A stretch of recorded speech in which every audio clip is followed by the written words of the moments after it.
दुनिया में रहस्यों की कोई कमी नहीं है। जब बात हिमालय की आती है तो मानसरोवर, कैलाश, अमरनाथ आदि पवित्र स्थानों की याद आ जाती है। इसके अलावा भी हिमालय में कई ऐसे स्थान हैं जो अपनी रहस्यों के लिए दुनिया भर में प्रसिद्ध है। आज तक विज्ञान हिमालय के कई रहस्यों से पर्दा उठाने में सफल नहीं हो सका है। ये वीडियो ऐसी ही एक जगह के बारे में है जिसका नाम है ज्ञानगंज। ज्ञानगंज मठ हिमालय में एक छोटी सी जगह है जो शांग्रीला, शंभाला और सिद्धाश्रम के नाम से भी जानी जाती है। अनादिकाल से हिमालय का संपूर्ण क्षेत्र भारतीय संतों के लिए तपोभूमि रहा है।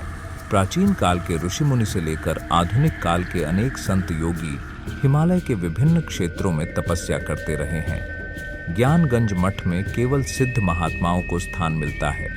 इस जगह के बारे में ऐसा कहा जाता है कि यहाँ रहने वाले हर किसी का भाग्य पहले से ही निश्चित होता है और यहाँ रहने वाला हर कोई अमर है। यहाँ किसी की मृत्यु नहीं होती है।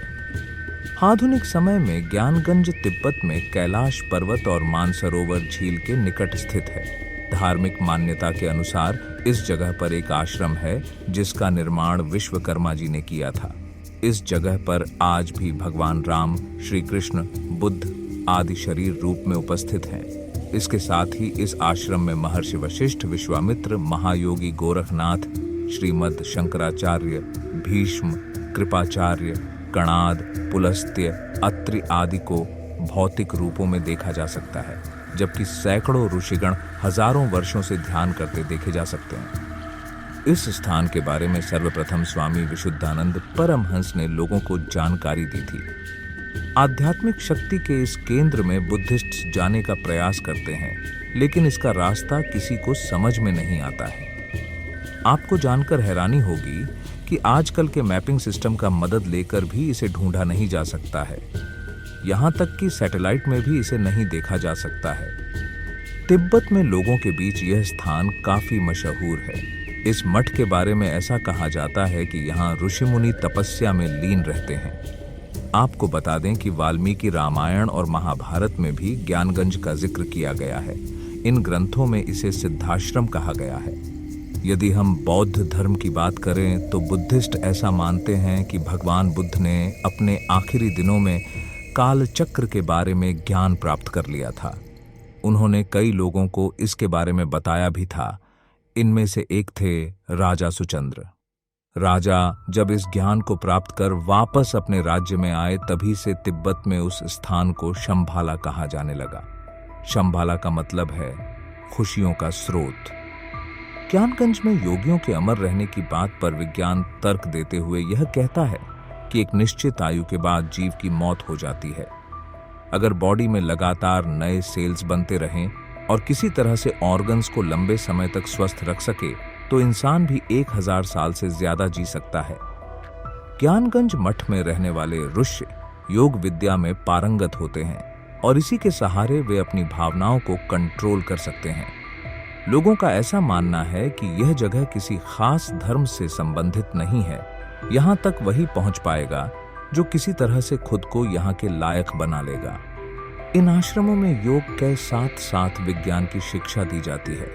केवल उच्च कोटि के लोग इन मठों में प्रवेश पाते हैं।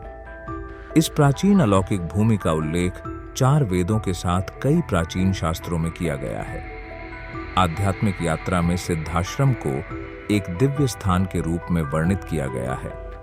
इस प्रकार यह भी माना जाता है कि इस ब्रह्मांड में अपने दिव्य कार्यों का निर्वहन करते हुए आध्यात्मिक रूप से सशक्त योगी सिद्धाश्रम के संपर्क में रहते हैं और वे नियमित रूप से यहाँ आते हैं। सिद्धाश्रम को आध्यात्मिक चेतना, दिव्यता के केंद्र और महान ऋषियों की वैराग्य भूमि का आधार माना जाता है।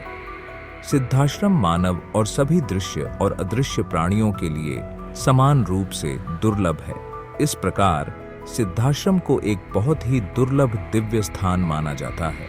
लेकिन साधना प्रक्रिया के माध्यम से कठिन साधना और साधना पथ पर चलकर इस दुर्लभ और पवित्र स्थान में प्रवेश करने के लिए दिव्य शक्ति प्राप्त करना संभव होगा। द्वितीय महायुद्ध के समय 2 जर्मन पर्यटक गिरफ्तारी के भय से नेपाल के रास्ते तिब्बत की ओर भाग गए थे। वहां वे एक ऐसे मठ में थे जहां सभ्य जगत की सारी सुविधाएं उपलब्ध थीं। युद्ध समाप्त होने के काफी दिनों बाद वे पैदल भारत की ओर रवाना हुए। मार्ग भूलकर बर्मा जा पहुंचे। इनकी राम कहानी सुनकर लोग चकित रह गए। हिमालय जैसे क्षेत्र में विज्ञान ने इतनी उन्नति की है, इसकी जानकारी संसार को नहीं है।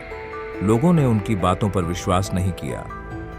जब दोनों पर्यटकों ने यह कहा कि अगर आप लोग मेरे साथ चलें तो मैं वहां ले जाकर यह सब दिखा सकता हूं, तब कई लोग राजी हो गए। दोनों जर्मन ठीक उसी स्थान पर आए जहां वे कई वर्षों तक थे, लेकिन उन्हें यह देखकर आश्चर्य हुआ कि मठ वहां नहीं है।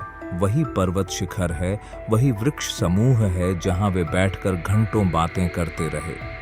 वही झरना है जहां वे स्नान करते थे, पर वह विशाल मठ नहीं है जहां वे सभ्य जगत की सारी सुविधाओं का भोग करते रहे। प्राचीन काल में कैलाश मानसरोवर जाने वाले साधु संत उत्तराखंड के धारचूला से होते हुए गूंजी, कुंटी और पार्वती ताल होते हुए कैलाश मानसरोवर जाने के लिए लगभग 18,000 फुट की ऊंचाई चढ़कर लंपियाधुरा पास पहुंचते थे। यहां से 1500 फुट नीचे कैलाश मानसरोवर की जड़ में ही शांग्रीला घाटी यानी ज्ञानगंज की अनुमानित स्थिति मानी जाती है, लेकिन चौथे आयाम में होने की वजह से यह आम लोगों की निगाहों से परे माना जाता है। आपको ये वीडियो कैसा लगा हमें कमेंट करके जरूर बताएं और चैनल को सब्सक्राइब करना ना भूलें।